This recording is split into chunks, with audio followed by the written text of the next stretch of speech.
আমরা দেখি প্রশাসনের লোকজন পরিমণি কোন জায়গায় যায়, পরিমণি কোন জায়গায় যায়, প্রশাসনের লোকজন সেই লিঙ্ক বাই করে, কোন হোটেলে যায়, মেঘনা আলম কোন জায়গায় যায় সেই লিঙ্ক বাই করে। আর আমাদের যে একজন মার্ডারের আসামি সে কোথায় গেল সেটা তারা বাইর করতে পারে না। ওসমান হাদিকে নিয়ে বলার আগে আমি বলবো স্বরাষ্ট্র উপদেষ্টা জাহাঙ্গীর আলম এবং প্রধান নির্বাচন কমিশনারকে পাবনা মেন্টাল হাসপাতালে একই রুমে রেখে নিজের খরচে আমি চিকিৎসা করাইতে চাই। এর কারণ হলো স্বরাষ্ট্র উপদেষ্টাকে জিজ্ঞাসা করা হয়েছিল যে 5ই আগস্টের পরে যে অস্ত্রগুলো উদ্ধার হয়নি সেইটার ব্যাপারে কি পদক্ষেপ নিয়েছে। সে আলু এবং পেঁয়াজের দাম বৃদ্ধি নিয়ে কথা বলে এবং আমাদের প্রধান নির্বাচন কমিশনার বলে এটা নাকি বিচ্ছিন্ন ঘটনা। কত বোতল মদ খাইলে মানুষ এই কথা বলে। আমি তাদেরকে নিজের খরচে কারো কাছ থেকে টাকা নেব না। আমি পাবনা মেন্টাল হাসপাতালে একই রুমে রেখে চিকিৎসা দিতে চাই।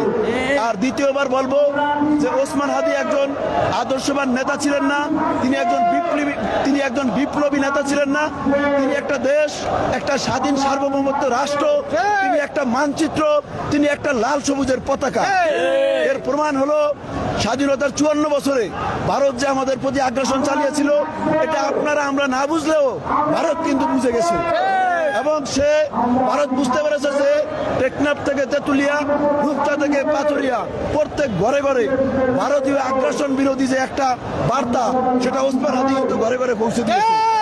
এই কারণেই ভারত এবং সদ্য বিদায় হওয়া স্বৈরাচার এবং সামনে আসতে চায় নব্য স্বৈরাচার এবং প্রশাসনের ভেতরে ঘাপটি মেরে থাকা তথাকথিত উপদেষ্টারা 4 জোট একত্রিত হয়ে ওসমান হাদিকে হত্যা করেছে।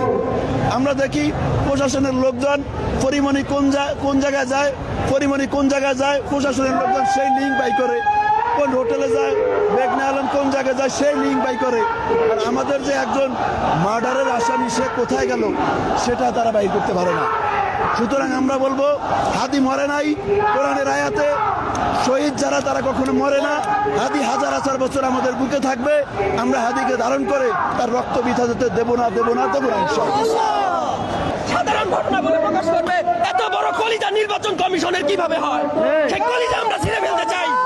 এই নির্বাচন কমিশন কিভাবে বলে যে এটা সাধারণ ঘটনা?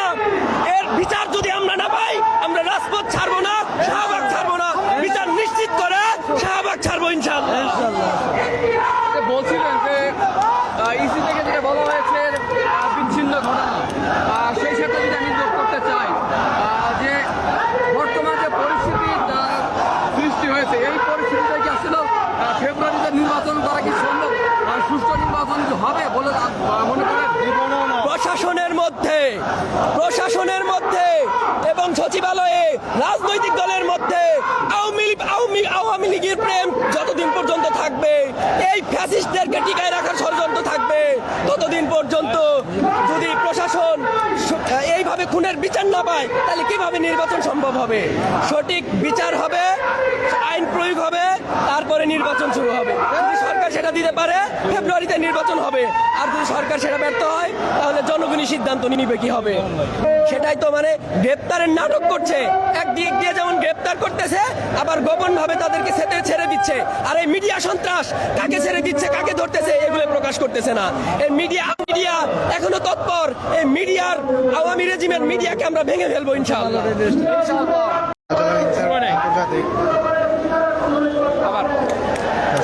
আমি এখন শাহবাগ থেকে লাইভে আছি। এই মুহূর্তে একটি গুরুত্বপূর্ণ খবর, হাদির মৃতদেহ মাত্র হযরত শাহজালাল আন্তর্জাতিক বিমানবন্দরে এসে পৌঁছেছে। আজ যে হাদি আর আমাদের মাঝে নেই, তার দায় কেউ এড়াতে পারে না। এই লাশ শুধু একজন মানুষের নয়, এটা আমাদের বিচারহীনতার, নিরাপত্তাহীনতার প্রতিচ্ছবি। শাহবাগে এখন হাজারো মানুষ জড়ো হয়েছে হাদির হত্যার প্রতিবাদে। চারদিকে শুধু একটাই দাবি, হাদি হত্যার বিচার চাই, অবলম্বী বিচার চাই। আজ হাদির লাশ দেশে ফিরেছে, কিন্তু প্রশ্ন থেকে যায় হাদির ন্যায় বিচার কবে আসবে? আমার লাশ নয়, বিচার চাই। আমরা লাশ নয়, বিচার চাই। আমরা নিরাপত্তা নয়, জবাব চাই। এই কথাকে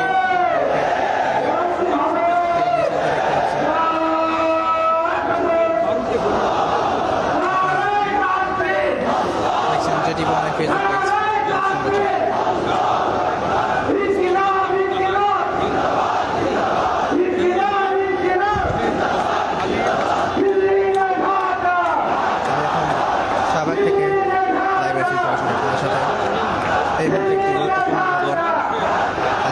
মৃতদেহ মাত্র শাহজালাল আন্তর্জাতিক বিমানবন্দরে এসে পৌঁছেছে। আজ যে হাদি আর আমাদের মাঝে নেই, তার কেউ এড়াতে পারে না। এই লাশ শুধু একটি মানুষের নয়, এটা আমাদের বিচারহীনতা, নিরাপত্তাহীনতার প্রতিচ্ছবি। শাহবাগে এখন হাজারো মানুষ জড়ো হয়েছে হাদি হত্যার প্রতিবাদে। চারিদিকে শুধু একটাই দাবি, হাদি হত্যার বিচার চাই, অবলম্বী বিচার চাই।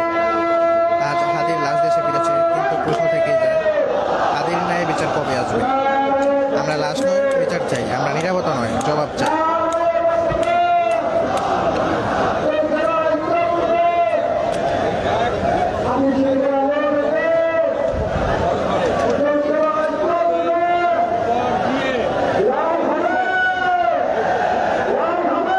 এই শাহবাগে এখন মানুষের ঢল নেমেছে, সবার কণ্ঠে একটাই স্লোগান, হাদি হত্যার বিচার চাই।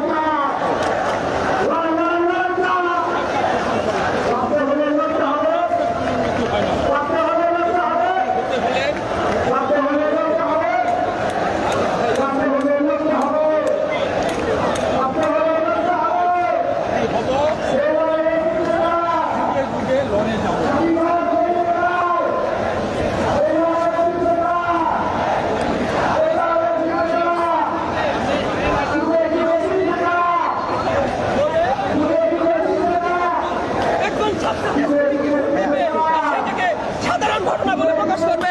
এত বড় কলিজা নির্বাচন কমিশনের কিভাবে হয়? সেই কলিজা আমরা ছিঁড়ে ফেলতে চাই। এই নির্বাচন কমিশন কিভাবে বলে যে এটা সাধারণ ঘটনা? এর বিচার যদি আমরা না পাই, আমরা রাজপথ ছাড়বো না, শাহবাগ ছাড়বো না।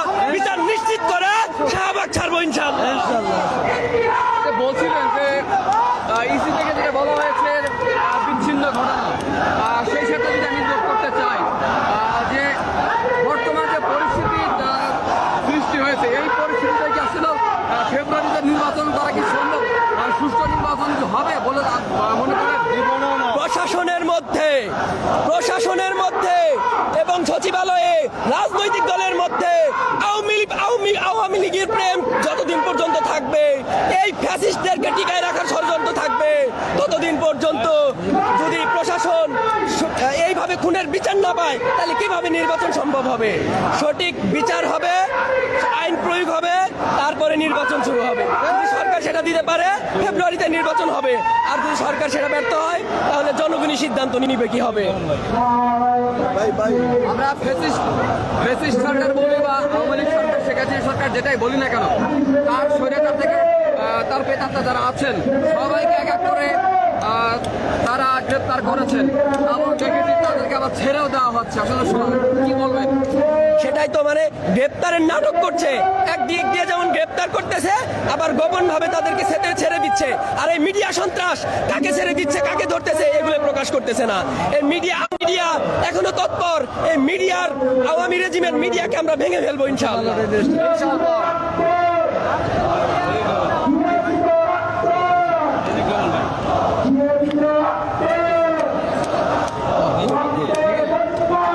Okay, ready.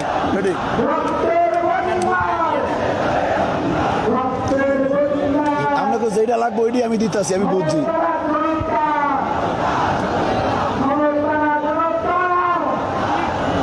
রোল ওসমান হাদিকে বলেন। ওসমান হাদিকে নিয়ে এই মুহূর্তে কি বলবেন? কি বলার আছে আপনার? ওসমান হাদিকে নিয়ে বলার আগে আমি বলবো, স্বরাষ্ট্র উপদেষ্টা জাহাঙ্গীর আলম এবং প্রধান নির্বাচন কমিশনারকে পাবনা মেন্টাল হাসপাতালে একই রুমে রেখে নিজের খরচে আমি চিকিৎসা করাইতে চাই। এর কারণ হলো স্বরাষ্ট্র উপদেষ্টাকে জিজ্ঞাসা করা হয়েছিল যে 5ই আগস্টের পরে যে অস্ত্রগুলো উদ্ধার হয়নি সেইটার ব্যাপারে কি পদক্ষেপ নিয়েছে। সে আলু এবং পেঁয়াজের দাম বৃদ্ধি নিয়ে কথা বলে এবং আমাদের প্রধান নির্বাচন কমিশনার বলে এটা নাকি বিচ্ছিন্ন ঘটনা। কত বোতল মদ খাইলে মানুষ এই কথা বলে? আমি তাদেরকে নিজের খরচে কারো কাছ থেকে টাকা নেব না। আমি পাবনা মেন্টাল হাসপাতালে একই রুমে রেখে চিকিৎসা দিতে চাই। আর দ্বিতীয়বার বলবো যে ওসমান হাদি একজন আদর্শবান নেতা ছিলেন না, তিনি একজন বিপ্লবী নেতা ছিলেন না। তিনি একটা দেশ, একটা স্বাধীন সার্বভৌমত্ব রাষ্ট্র, তিনি একটা মানচিত্র, তিনি একটা লাল সবুজের পতাকা। এর প্রমাণ হলো স্বাধীনতার 54 বছরে ভারত যে আমাদের প্রতি আগ্রাসন চালিয়েছিল, এটা আপনারা আমরা না বুঝলেও ভারত কিন্তু বুঝে গেছে। এবং সে ভারত বুঝতে পেরেছে যে টেকনাফ থেকে তেঁতুলিয়া, রূপচা থেকে পাথুরিয়া প্রত্যেক ঘরে ঘরে ভারতীয় আগ্রাসন বিরোধী যে একটা বার্তা, সেটা ওসমান হাদি কিন্তু ঘরে ঘরে পৌঁছে দিয়েছে। এই কারণেই ভারত এবং সদ্য বিদায় হওয়া স্বৈরাচার এবং সামনে আসতে চায় নব্য স্বৈরাচার এবং প্রশাসনের ভেতরে ঘাপটি মেরে থাকা তথাকথিত উপদেষ্টারা 4 জোট একত্রিত হয়ে ওসমান হাদিকে হত্যা করেছে। আমরা দেখি প্রশাসনের লোকজন পরিমণি কোন জায়গায় যায়, প্রশাসনের লোকজন সেই লিঙ্ক বাই করে, কোন হোটেলে যায়, মেঘনা আলম কোন জায়গায় যায় সেই লিঙ্ক বাই করে। আর আমাদের যে একজন মার্ডারের আসামি সে কোথায় গেল সেটা তারা বাই করতে পারে না। সুতরাং আমরা বলবো হাদি মরে নাই, কোরআনের আয়াতে শহীদ যারা তারা কখনো মরে না। হাদি হাজার হাজার বছর আমাদের বুকে থাকবে, আমরা হাদিকে ধারণ করে তার রক্ত বৃথা যেতে দেবো না ইনশাআল্লাহ।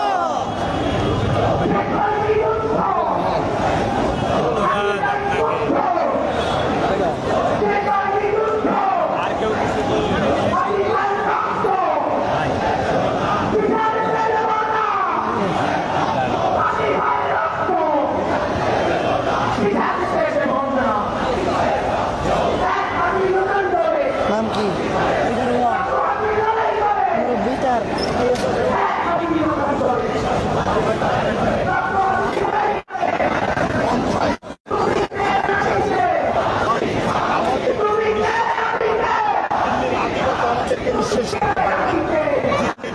আমাদেরকে নিঃশেষ করতে পারবে না, পরাশক্তি আমাদের নিঃশেষ করতে পারবে না।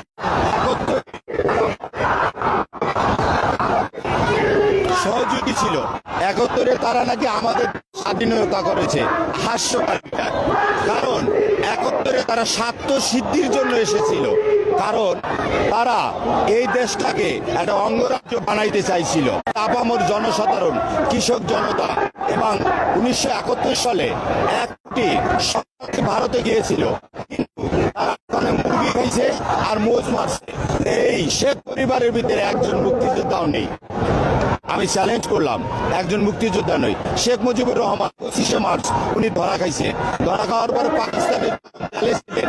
উনি এই দেশে যুদ্ধ হয়েছে কিনা তাও জানে না। এই দেশে যুদ্ধ করছে আপামর জনসাধারণ, কৃষক জনতা, আমার বাবা আপনার বাবা। তাই এই যুদ্ধের ক্রেডিট তারা নিতে চাইছে। আমরা যারা ইয়াং জেনারেশন ছিলাম, আমরা 71-এর পরে যাদের জন্ম, তারা ইতিহাস দেখে মনে করলাম এটা ফ্রড, এবার বানোয়াট, এটা প্রতারক। কারণ 1971 সনে তাদের কোনো ভূমিকাই ছিল না। তারা কি করছে, সত্যের নির্বাচনে জয়লাভ করছে, ঠিক আছে, কিন্তু তারা চেয়েছিল ক্ষমতা। কি জন্য তারা ক্ষমতা চেয়েছিল? বারবার অ্যাসেম্বলির যখন বৈঠক হয় তখন তারা বলছিল পূর্ব পাকিস্তানে তারা প্রধানমন্ত্রী হতে চায়। তারা এই দেশে ডিভাইডেড চায় নাই, এই দেশে স্বাধীনতা চায় নাই। তার বাস্তব প্রমাণ হলো 1970-এর নির্বাচনের সময় অ্যাসেম্বলির বিলিতে বৈঠকে বারবার যখন বৈঠক চলতেছিল, তখন এই দেশের পররাষ্ট্রমন্ত্রী ছিল ডক্টর কামাল, আর ওই দেশের পররাষ্ট্রমন্ত্রী ছিল পীরজাদা। তখন 1971 সনে আপনার 25শে মার্চেরও রাতে তখন ডক্টর কামালকে ফোন করেছিল, কি বলছে কিছু, আমাকে কিছু দিবে এমন কোনো কথা বলছিল না, বলে নাই। তারপরে কি করছে, যখন কর্নেল ওসমানী যখন আপনার যাইয়া ওনার কাছে গেছে, বলে স্বাধীনতা ঘোষণা করেন, উনি ঘোষণা করে নাই। তো এর পরিপ্রেক্ষিতে উনি বাসায় পৃথিবীর সমস্ত ইতিহাস ঘাটলে দেখা যায় যারা যুদ্ধ পরিচালনা করে তারা কিন্তু একটু দূরে সরে থাকে, তারপর নেতৃত্ব দেয়। উনি বাসায় বই অ্যারেস্ট করছে, কারণ সে সসম্মানে ওখানে যাওয়ার জন্য প্রসেসিং করছে। আর এই দেশের ঘোষণা করছে জিয়ার রহমান এই দেশের রণাঙ্গনে চট্টগ্রাম বালুরঘাট কেন্দ্র থেকে 27শে মার্চ স্বাধীনতা ঘোষণা করে। আর এই ঘোষণা পেয়ে আপামর জনসাধারণ, এই দেশের কৃষক জনতা সবাই ঝাঁপিয়ে পড়ে। এই কথাগুলি যখন হাদি সাহেব উনি বলতেন যে শ্রদ্ধার পাত্রী এশিয়া মহাদেশের ভিতরে একমাত্র খালেদা জিয়া, আর স্বাধীনতার ঘোষক জিয়াউর রহমান তাদের গোত্রদাহ হয়েছে। আর এই জুলাই আন্দোলনের যিনি সম্মুখ ভূমিকা পালন করছেন এই ইনকিলাব মঞ্চের মুখপাত্র, তাকে নিঃশেষ করে আপনারা কি করেছেন?